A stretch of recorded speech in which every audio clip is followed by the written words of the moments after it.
Estos días se está proyectando en los cines A Complete Unknown, un completo desconocido, una película que evoca de manera vibrante los inicios de músicos geniales como Bob Dylan o Joan Baez, comprometidos con las movilizaciones por la paz, por la justicia social, racial, de género, en los años 60 del siglo pasado.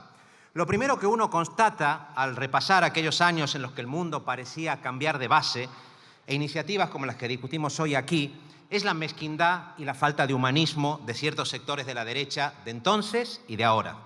Porque solo así puede entenderse que las derechas y la ultraderecha de esta Cámara lleven meses intentando sembrar la alarma y haciéndonos creer que el principal problema social de este país es que los pobres ocupen casas de otros pobres. No la desigualdad obscena de concentración de riquezas en una oligarquía de mega ricos que desprecia la democracia y que está ahogando a las clases populares y medias por doquier. No, como decía mi compañero Óscar Matute, la ocupación de inmuebles presentada como un acto masivo, recurrente, de modo que bajar a comprar el pan sería un acto temerario, ya que podría animar a alguna horda de desarrapados a dar una patada en la puerta y a ocupar nuestro hogar. Qué mezquindad y qué exhibición más cínica de miseria moral, señorías de la derecha, buscar con mentiras el enfrentamiento de pobres contra pobres para luego dividirlos y poder urdir mejor vuestros negocios. ¿Que la ocupación ilegal de morada ajena es algo rechazable? Por supuesto que sí, pero es que ya existen leyes contra el allanamiento de morada que la impiden. ¿Que es una experiencia desagradable que no se puede desear a nadie? Por supuesto. Pero es que el principal problema de la vivienda en este país no es ese, son los casi 40.000 desahucios anuales que se producen, la mayoría de ellos protagonizados por bancos y por fondos buitres a los que les importa un bledo la suerte de las familias afectadas. Solo en Cataluña el 82% de las viviendas ocupadas, en muchos casos por familias vulnerables que no tienen a dónde ir, pertenecen a grandes tenedores y a bancos con cientos de pisos que las mantienen vacías simplemente para especular. ¿Y qué proponen, señorías, las derechas para hacer frente a ese uso antisocial de la propiedad prohibido por la Constitución con la que tanto se llenan la boca? Pues nada, hacer la vista gorda, como ocurrió en la crisis capitalista de 2008, y obligar a la gente del común a endeudarse hasta las cejas para poder adquirir una vivienda y luego desahuciarlas y encadenarlas a los bancos que provocan la estafa. El sueño de las derechas de esta Cámara sería que el Código Civil sirviera para que los ricos roben a los pobres y el Código Penal para evitar que los pobres puedan vivir en las viviendas ociosas con las que los ricos especulan, y llamarle a eso leyes del mercado. Pero es que esto no es así. Esto, como dice el antropólogo Jaime Palomera, no es sino promover un capitalismo tramposo y mafioso, un monopolio con las reglas amañadas que está rompiendo la sociedad y que está hipotecando el futuro de nuestros jóvenes y de las clases trabajadoras. Y ahora, en este contexto, la señora von der Leyen y el señor Mark Rutte nos dicen que vamos a tener una Europa que va a endeudarse en cientos de miles de millones de euros para comprar armas, aunque eso suponga recortar en políticas de vivienda.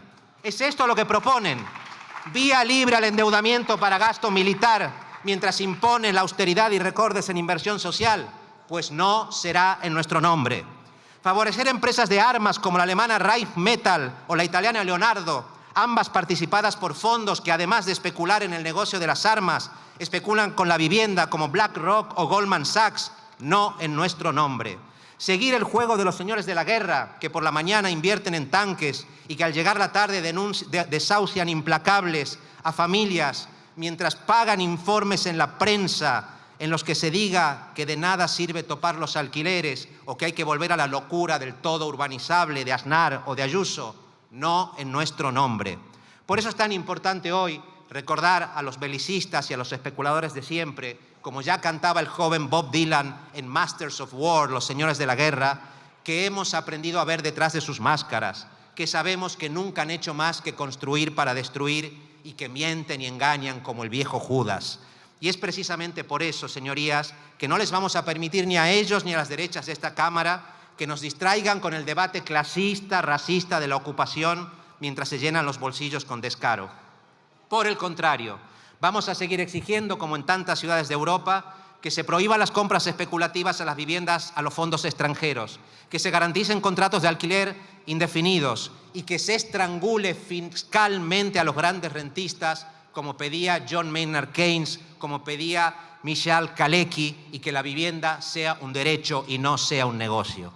Frente a los sombríos tambores de la guerra y de la especulación rampante, ese será el canto de nuestras plazas, el de las manifestaciones feministas del 8 de marzo, que nos recordaban que la violencia inmobiliaria es también violencia patriarcal, el de las recientes manifestaciones en Salt, Cataluña, en la que los maestros y maestras salieron a defender el derecho a un techo digno de sus alumnos de origen migrante para que nadie deje de estudiar por no tener una cama segura en la que dormir.